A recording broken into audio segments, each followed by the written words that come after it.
Welcome everyone. আপোনালোক সকলোকে আমাৰ জ্ঞানদিত্য ওয়েৰে সাকসেস এডুকেশনৰ পুনৰবাৰ স্বাগতম জনাইছো। দিস ইজ জ্ঞান প্ৰকাশ তো জ্ঞান প্ৰকাশৰ হৈতে পোনপটীয়াভাৱে জড়িত হৈ থাকিবলৈ আপোনালোকে আমাৰ ইউটিউব চেনেল সাবস্ক্ৰাইব কৰাৰ লগতে আমাৰ টেলিগ্ৰাম চেনেলটো আপোনালোকে জয়েন কৰি ল'ব। যিহেতু গম পাইছে আজি আমি যিমান পাৰো লাইভ সেশন আহিবলৈ ট্ৰাই কৰি আছো। আজি হেতু আমি ঘৰত আছিলো, ঘৰত থকাৰ কাৰণে অকমান নেটৱৰ্ক প্ৰবলেম এটা ইস্যু হৈ পৰিলে, গতিকে লাইভ সেশনটো কমপ্লিটলি আমি হেভ কৰিব নোৱাৰিলো। কিন্তু যদি বিচাৰে আপোনালোকে আমাক কমেন্ট কৰিব, আমি আমাৰ যেটো ৰুম আছে তো ৰুমত গৈ पनि আপোনালোকৰ হৈতে শেয়াৰ কৰিবলৈ চেষ্টা কৰিম এটা লাইভ সেশনস। আশা কৰো লাইভ সেশনটো আপোনালোকৰ কাৰণে কিটো হেল্পফুল হ'বই। এতিয়া মূল কথাটো হ'ল বুকছ এণ্ড অথৰ্ছৰ ওপৰত আমি 20টা কোৱেশ্চন ইতিমধ্যে আলোচনা কৰিছিলোঁ। বাকিখিনি কোৱেশ্চনছ মই ভাবিছিলোঁ লাইভ সেশনতে ডিসকাশন কৰি দিওঁ, কিন্তু আজি যেহেতু লাইভ সেশনটো লোৱাত অসুবিধা হ'ল, অহা কাইলৈ ল'ব পাৰিম। তথাপিও কি হয় যদি বিচাৰে কমেন্ট কৰিব, তথাপিও আমি এটা দিন শেষ কৰি দিব বিচৰা নাই। গতিকে 10টা কোৱেশ্চন আজিও আমি ডিসকাশন কৰি লওঁ বুকছ এণ্ড অথৰ্ছৰ পৰা। আৰু টেলিগ্ৰাম চেনেল জয়েন হৈ ল'ব, তাতে আমি ৰেগুলাৰ মক টেষ্ট আৰু PDF নোটছসমূহ প্ৰভাইড কৰি থাকোঁৱেই। লগতে যিখিনি হেণ্ড ৰিটেন PDF নোটছ আৰু PDF মক পেপাৰ যিখিনি পেইড আছিলে তো সেইখিনি আমি তাতে এভেইলেবল কৰি দিছোঁ।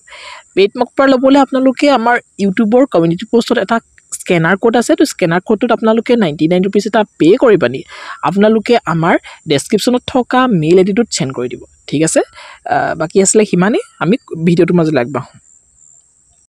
কোৱেশ্চন নম্বৰ 21 টোত আপোনালোকে মন কৰক। কোৱেশ্চন নম্বৰ 21 টো কি আছে, 1 পৰা 20টা কোৱেশ্চন ইতিমধ্যে আমি আলোচনা কৰিছোঁ। যদি ভিডিওবিলাক নাই চোৱা আমাৰ প্লেলিষ্ট বনাই থোৱা আছে, প্লেলিষ্টত পাই যাব, চাই ল'ব।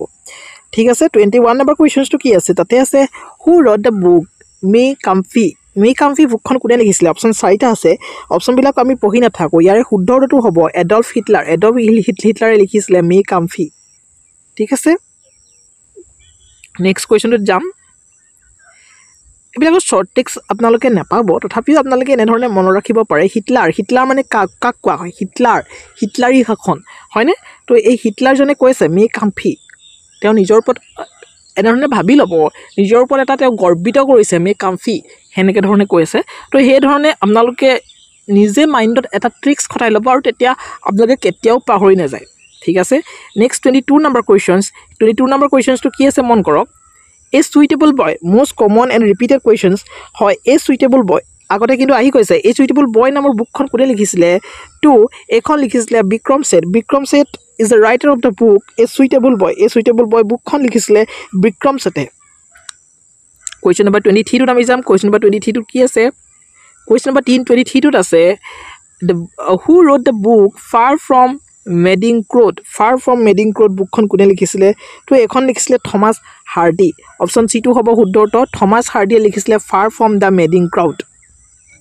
ঠিক আছে, far from the madding crowd নামৰ যিখন বুক আছিলে সেইখনৰ ৰাইটাৰ হৈছে Thomas Hardy. Next question number 24। Question number 24টো কি আছে? ৱাৰ এণ্ড পিচ বুকখন কোনে লিখিছিলে?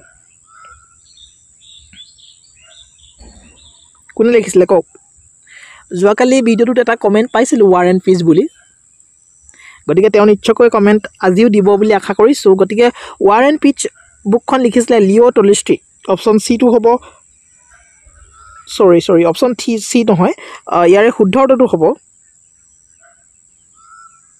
য়েছ, ৱাৰ এণ্ড পিচ লিঅ' টলষ্টয়ে হ'ব শুদ্ধ উত্তৰ। তাৰমানে ৱাৰ এণ্ড পিচ বুকখন লিঅ' টলষ্টয়ে লিখিছিলে। ঠিক আছে, কাৰণ অকণমান কনফিউজনছ আহি যায়, গতিকে অকণমান সাৱধানেৰে কুৱেশ্যনবিলাক ছল্ভ কৰাত চাব। সেইটো কাৰণে ট্ৰিকবিলাক জৰুৰী আছিলে, শ্বৰ্ট ট্ৰিক্সবিলাক কিছুমান যে দিয়া থাকে, তো সেইকাৰণে জৰুৰী।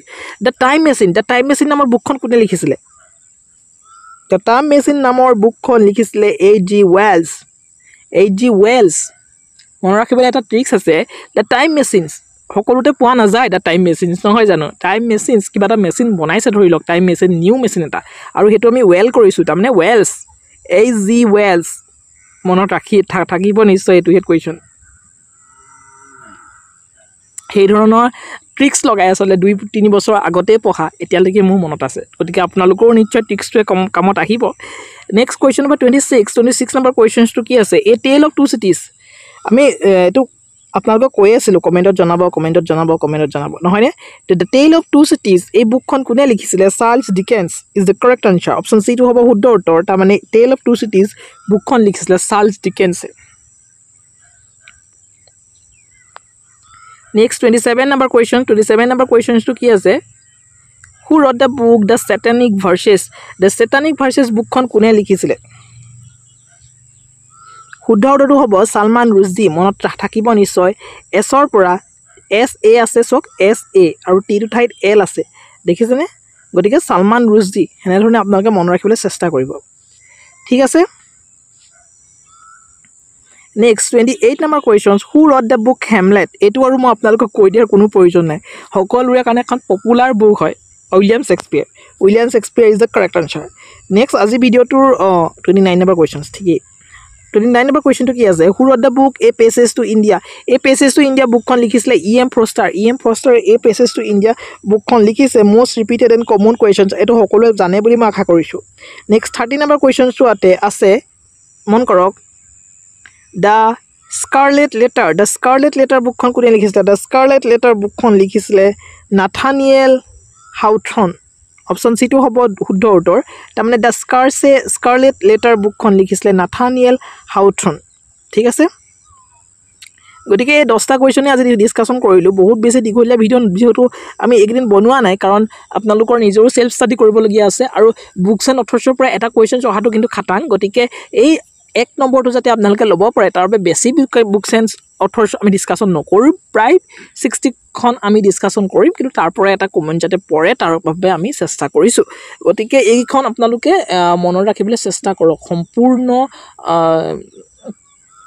নিজৰ বেছ দিয়ক এইখন মনত ৰখাৰ কাৰণে গতিকে এই 10খন আজি 10খন আমি কালিলৈ ৰিপিট কৰি দিম যোৱাকালি আৰু পৰহি যিখিনি আলোচনা কৰিছিলোঁ সেইখন আমি বৰ্তমান এতিয়া পুনৰ এবাৰ ৰিভিজনছ কৰি লওঁ তেতিয়া নিশ্চয় আপোনালোকৰ সুবিধা হ'ব ঠিক আছে চাই লওক ৰবিনসন ক্ৰুচিয়ে কোনে দিছিলে আপোনালোকে নিজে মনতে ভাবক নহ'লে ভিডিঅ'টো পজ কৰি আপোনালোকে কমেণ্ট কৰক ৰবিনসন ক্ৰুচিয়ে বুকখন অপশ্যন চি ডেনিয়েল ডফেও লিখিছিলে নেক্সট কুৱেশ্যন নম্বৰ 2 টোত কি আছে গুলিভাৰ ষ্টেবেল বুকখন কোনে লিখিছে জনাথন ছুইফ্ট ট্ৰেভেলছৰ লগত ছুইফ্ট জড়িত নেক্সট কুৱেশ্যন নম্বৰ 3 টোত কি আছে এলাইচিছ ইন অণ্ডাৰলেণ্ড এই বুকখন কোনে লিখিছিলে এলাইচিছ ইন অণ্ডাৰলেণ্ড এই বুকখন লিখিছিলে লুইচ কেৰলে লিখিছে এলাইচিছ ইন অণ্ডাৰলেণ্ড নেক্সট কুৱেশ্যন নম্বৰ 4 কি আছে আপোনালোকে সেইটো মন কৰক the adventures of the Sherlock homes এই বুকখন কোনে লিখিছিলে অপশ্যন চিটো হ'ব শুদ্ধ উত্তৰ আৰ্থাৰ কেনন ডেল শুদ্ধ উত্তৰ হ'ব নেক্সট কুৱেশ্যন নম্বৰ 5 টোত কি আছে আপোনালোকে মন কৰক দ্য এলকেমিষ্ট বুকখন কোনে লিখিছিলে পাউলো কোয়েলহোৱে লিখিছিলে দ্য এলকেমিষ্ট বুকখন নেক্সট কুৱেশ্যন নম্বৰ 6ত কি আছে আপোনালোকে মন কৰক around the world in 80 days এই বুকখন কোনে লিখিছিলে কমেণ্ট কৰক আপোনালোকে দুবাৰ তিনিবাৰ আপোনালোকে ৰিভিজন কৰি গৈছে গতিকে এই কুৱেশ্যনটো আপোনালোকে আনচাৰ পাৰিব লাগে তো ইয়াৰে শুদ্ধ উত্তৰটো হ'ব অপশ্যন বি জুলিছ ফাৰ্ন ঠিক আছে নেক্সট কুৱেশ্যন নম্বৰ 7টো আপোনালোকে মন কৰক কুৱেশ্যন নম্বৰ 7টো আছে ইমা বুকখন কোনে লিখিছিলে বাৰু জানে আষ্টিনে কি লিখিছিলে ইমা বুকখন লিখিছিলে ইমা বুকখন কিন্তু আহি যাব পাৰে মষ্ট ইম্পৰ্টেণ্ট কথা মোক লাগিছে নেক্সট 8 নম্বৰ কুৱেশ্যনটো কি আছে ডেভিড কপাৰফিল্ড কোনে লিখিছিলে চাৰ্লছ ডিকেন্সৰ এখন ফেমাছ বুক হয় ডেভিড কপাৰফিল্ড মনৰ নিশ্চয়কৈ ল'ব বাকী question 9 number questions Das capital কিমানবাৰ চাগে আপোনালোকক মই পঢ়াইছোঁ বা আপোনালোকেও হয়তো ৰিভিজন কৰিছে অপশ্যন চি হ'ব শুদ্ধ উত্তৰ নেক্সট কুৱেশ্যন নম্বৰ 10 টো মন কৰক who wrote the book invisible man বুকখন লিখিছে ৰাল্ফ এলিছনে লিখিছে ইনভিজিবল মেন বুকখন নেক্সট কুৱেশ্যন নম্বৰ 11 নম্বৰ কুৱেশ্যনটো অৰিজিন অফ স্পেচিছ মই কৈছিলোঁ এজন চাইণ্টিষ্ট একদম ফেমাছ চাইণ্টিষ্টে লিখিছে তো তেওঁ হৈছে চাৰ্লছ ডাৰউইনে লিখিছে এখন বুক নেক্সট 12 নম্বৰ কুৱেশ্যনটো কি আছে who wrote the book the Odyssey and the Iliad বুকখন কোনে লিখিছিলে অপশ্যন চি হোমাৰে লিখিছিলে মনত ৰ'বনে আজিৰ পৰা নিশ্চয়কৈ ৰ'ব 2-3 বাৰ ৰিভিজনছ কৰাৰ পিছত আৰু মনত ৰ'বই লাগিব নহয়নে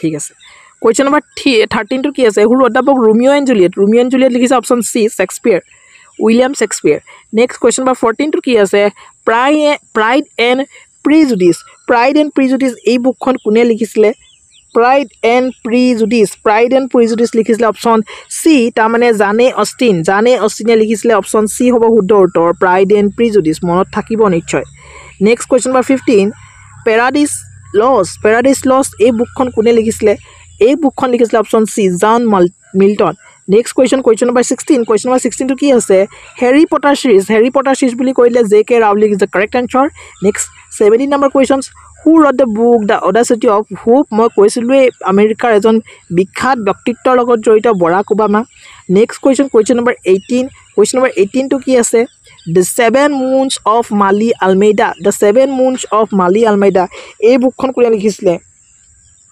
ইয়াৰে শুদ্ধ উত্তৰটো হ'ব option C Shehan Karunatilaka আলমেইডাৰ লগত কৰুণা তিলক আপোনালোকে মনত ৰাখি থওক ঠিক আছে next questions who wrote the book divine men বুকখন কোনে লিখিছিলে ডিভাইন মেন বুকখন লিখিছিলে অশো এইটো কিন্তু মোৰ ইম্পৰ্টেণ্ট কথা লাগিছে নেক্সট কুৱেশ্যন নম্বৰ 20 নম্বৰ কুৱেশ্যনটো কি আছে মেন এণ্ড ছুপাৰমেন এই বুকখন কোনে লিখিছিলে মেন এণ্ড ছুপাৰমেন এই বুকখন লিখিছিলে জৰ্জ বাৰ্নাৰ্ড শ্ব'য়ে লিখিছিলে মেন এণ্ড ছুপাৰমেন এই বুকখন অপশ্যন চিটো হ'ব শুদ্ধ উত্তৰ বাকী সেইটোৱে আছিলে ৰিভিজনৰ 20টা কুৱেশ্যন আমি আপোনালোকৰ সৈতে ডিছকাশ্যন কৰি দিলোঁ খুব কম সময়তে এতিয়াও চাগে 10 মিনিট পাৰ হোৱাই নাই আশা কৰোঁ ভিডিঅ'সমূহ আপোনালোকৰ কাৰণে হেল্পফুল হৈছে আৰু কিন্তু যিখিনি আমি কৈ আছোঁ সেইখিনি আপোনালোকে ৰেগুলাৰ কৰক যোৱাকালি আমি এটা টেলিগ্ৰামত পষ্ট কৰিছিলোঁ যে আপোনালোকৰ যদি কিবা কুৱেশ্যনছ ৰৈ গৈছে বা কিবা টপিকৰ ওপৰত আপোনালোকক যদি আনচাৰবিলাক দিব লাগে বা কুৱেশ্যনবিলাক দিব লাগে যিমান কুৱেশ্যন লাগে আমি সিমান কুৱেশ্যনছ ফ্ৰীকৈ আপোনালোকে প্ৰভাইড কৰি দিম টেলিগ্ৰামৰ যোগেদি মাথো আপোনালোকে আমাৰ যিটো ফেচবুক পেজ আছে আপোনালোকৰ চাগে ডেছক্ৰিপশ্যনত দেখিছে ইউটিউবৰ প্ৰতিটো ভিডিঅ'ৰ ডেছক্ৰিপশ্যনত ফেচবুক পেজৰ লিংক থাকে তো তাতে গৈ পিনি আপোনালোকে আমাক কমেণ্ট কৰিব যে হিষ্ট্ৰীৰ ছাৰ কুৱেশ্যনছ লাগে ছাৰ এনচিয়েণ্ট হিষ্ট্ৰী কুৱেশ্যন লাগে তো কিবা এটা ক'ব তো ডেফিনেটলি আমি দি দিম বাকী সিমানেই আছিলে ভিডিঅ'টো আশা কৰোঁ ভিডিঅ'টো হেল্পফুল হৈছে তো thank you so' much you in the next video' যিমান পাৰোঁ কিন্তু আমি লাইভ আহিবলৈ চেষ্টা কৰিম মাথো আপোনালোকে আমাক জনাওক লাইভ আহিব লাগে নে নালাগে যদি লাগে ডেফিনেটলি আমি লাইভ ছেশ্যন লৈ আহিম কিন্তু দিনত আচলতে লাইভ ছেশ্যনছটো কৰি নিয়াটো অকণমান প্ৰব্লেম হৈ যায় তো ৰাতি আহিলে কেনে হ'ব আপোনালোকে কমেণ্ট কৰিব ঠিক আছে তো see you in the next video'